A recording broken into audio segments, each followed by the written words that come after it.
যেখানে প্রতিটি মুহূর্তে হাতছানি দেয় মৃত্যু, সেই গাজা শহর যেন ফুটবলকে ঘিরে বুনছে বেঁচে থাকার অবলম্বন। যুদ্ধ বিধ্বস্ত দেশটিতে নতুন স্বপ্নের সঞ্চার ঘটাচ্ছে ফিলিস্তিন জাতীয় ফুটবল দল।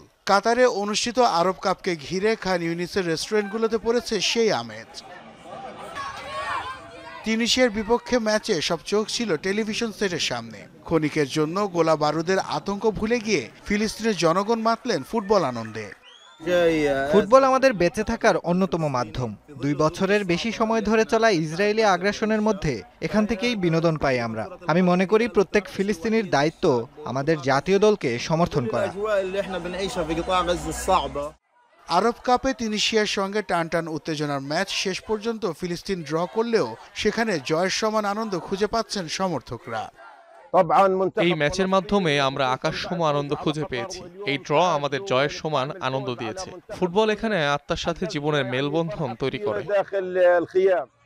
যুদ্ধ বিধ্বস্ত দেশটি চরম সংকটের মধ্য দিয়ে পার করছে সময়। তবে 90 মিনিটের এই খেলাটির প্রতি ভালোবাসা শিশু থেকে বড় সকলের মাঝেই বিরাজ করছে সমানভাবে। সত্যি বলতে যুদ্ধের ফলে আমাদের এখানে বিনোদনের বেশ অভাব রয়েছে। ঘর কিংবা অঙ্গহারা মানুষের জন্য দুঃসহ স্মৃতি ভুলিয়ে রাখতে ফুটবল বড় নিয়ামক হিসেবে কাজ করে। এই খেলা জাতীয় জনগণের জন্য অনেক বড় আনন্দের উপলক্ষ।